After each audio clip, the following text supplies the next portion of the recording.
players. He was a tech whiz before he left primary school, dropped out of one of America's top universities, and now appears to be spearheading a revolution that could change our lives forever. So far, so Silicon Valley. Unlike so many of the billionaire entrepreneurs that have emerged from that infamous stretch of sunny California, OpenAI's Sam Altman appears well on his way to becoming a household name. The fresh-faced 38-year-old would have been unknown to most outside tech circles before the launch of his firm's breakthrough chatbot ChatGPT, but he now spends much of his increasingly precious time rubbing shoulders with world leaders and some of America's most recognizable executives. His path to becoming a remarkable figure in the realm of innovation and entrepreneurship, those are ChatGPT's words when asked for an introduction to its chief creator, not mine, began at his childhood home in Missouri, where 8-year-old Altman was gifted his first computer, quickly learning not just how to use it, but to program for it.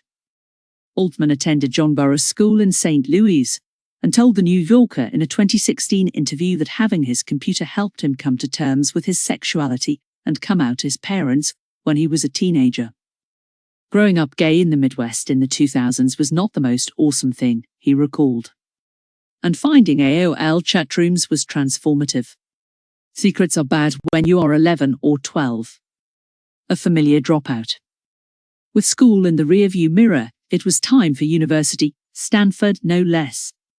Altman made his way to that famous California institution to study computer science, but dropped out after just 2 years, following in the footsteps of previous dropouts turned tech superstars Bill Gates and Mark Zuckerberg, who both abandoned their Harvard degrees before becoming two of history's most influential CEOs.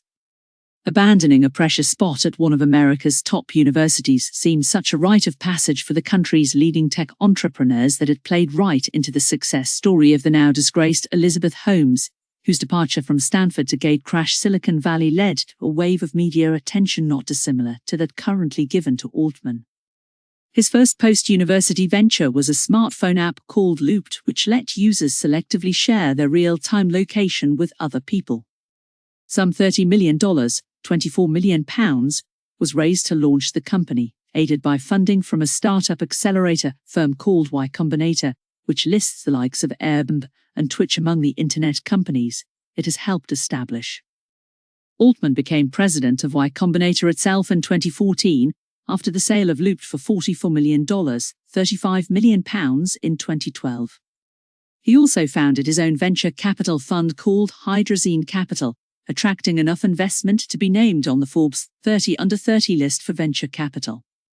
As if he wasn't busy enough, Altman also ran Reddit for a grand total of 8 days amid a leadership shakeup in 2014, describing his tenure as sort of fun. The rise of OpenAI.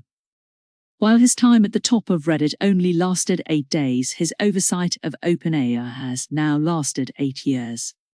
He's doing pretty well with it, he said in a February tweet, certainly compared to Looped, which, he now says, sucked. Twitter. Due to your consent preferences, you're not able to view this. Open privacy options. He launched the company with a certain Elon Musk, who only ran SpaceX and Tesla at the time, in 2015. The two men providing funding alongside the likes of Amazon and Microsoft, totaling $1 billion, £800 million. It was run as a non-profit with the noble goal of developing AI while making sure it doesn't wipe out humanity. So far, mission accomplished, but if Altman's to be believed, the risk since has become very real indeed. Under his tenure, OpenAI has ceased to be a non-profit and now has an estimated value of up to $29 billion, £23 billion, all thanks to the remarkable success of its generative AI tools, ChatGPT for text and DALL-E for images. Microsoft boss Satya Nadella has described Altman as an unbelievable entrepreneur who bets big and bets right, which OpenAI's success makes hard to argue with. ChatGPT amassed tens of millions of users within weeks of launching in late 2022, wowing experts and casual observers alike with its ability to pass the world's toughest exams, get through job applications, compose anything from political speeches to children's homework, and write its own computer code. Suddenly the concept of a large language model, meaning it is trained on huge amounts of text data so that it can understand our requests and respond accordingly, became something of a mainstream buzz term, its popularity seeing Microsoft invest extra cash into OpenAI and bring the tech to its Bing search engine and Office apps.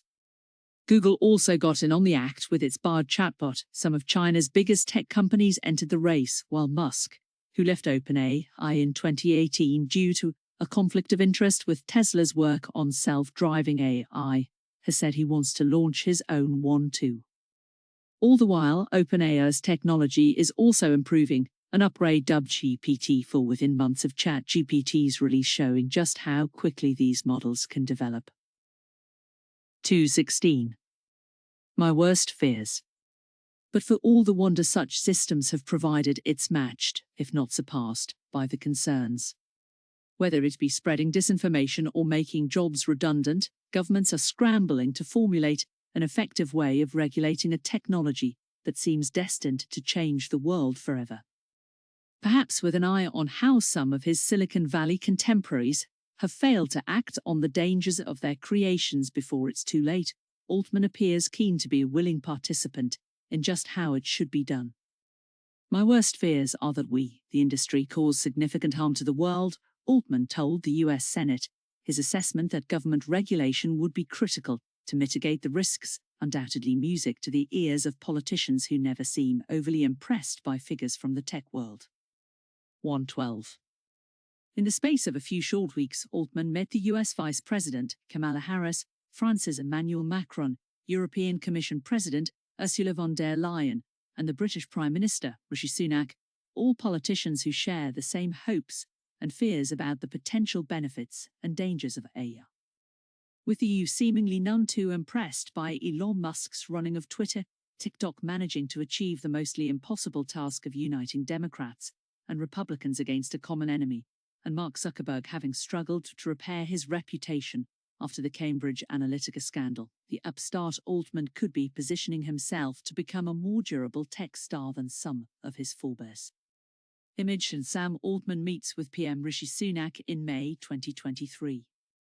But just in case it does all go wrong, he's previously admitted to being a prepper, someone who stockpiles everything from guns to medicine should the worst befall us. Let's hope he's being overly cautious.